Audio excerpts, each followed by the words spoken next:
You know, I feel sorry for B36. They're having an excellent season in the Conference League, but just like in the Faroese Premier League, there's no competing with Klaksvík right now. But you know what? Let's start with B36 because they're doing great. They welcomed Haverfordwest County to Tórshavn in the first leg, where they immediately didn't make friends with them, the Welsh team accusing them of watching them train and locking them out of the dressing room at half-time, which Chairman Rob Edwards called a wind-up, and manager Tony Pennock called it a disgrace that the pitch hadn't been watered. You know, that plastic pitch they have. Anyway, they weren't happy about losing the first leg 2-1 either, but they couldn't let B36 onto their own pitch to practice because they can't play games at home in Europe because the stadium is too small.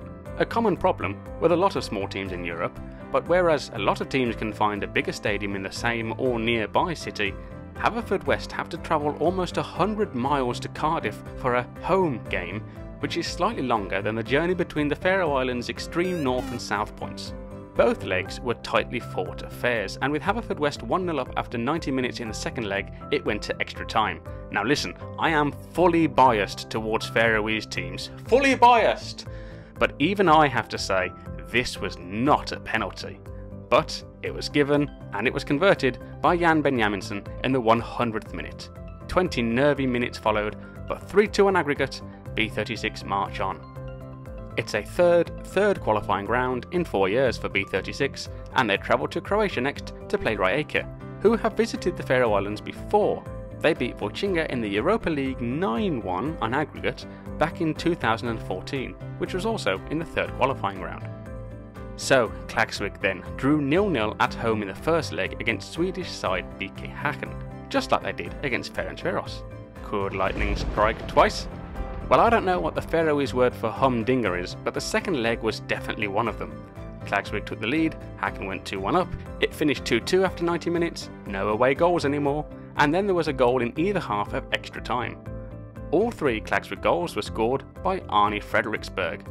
Not the first Faroese hat-trick in Europe, Paul Kletsgaard scored 3 against Dinamo Tbilisi in 2020.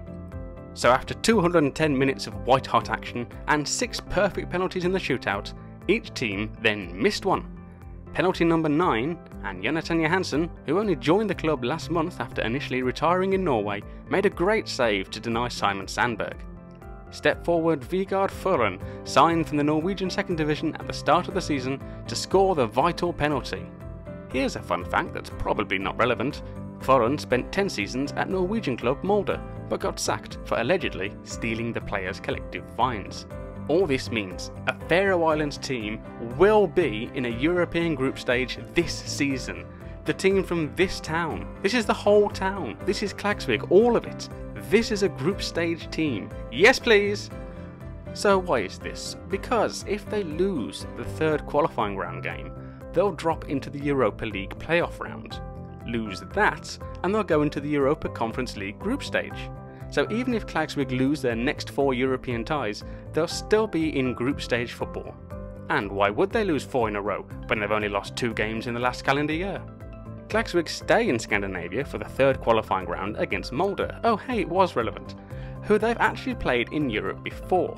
Back in 2003, in the qualifying round of the UEFA Cup, they lost 6-0 on aggregate. Who played in that match?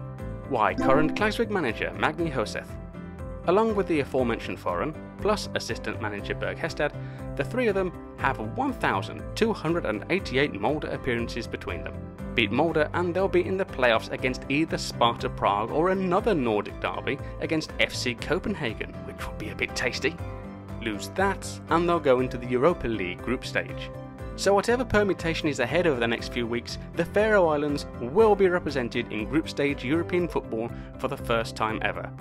This follows Liechtenstein's FC Vaduz and Gibraltar's Lincoln Red Imps, both getting group stage football in the Conference League in the last few seasons. Ha, Conference League. Best league in the world. And don't forget B36, who are also still in with a chance of group stage football. Great strides by Faroese teams this season, and the journey's only going to get more wild from here.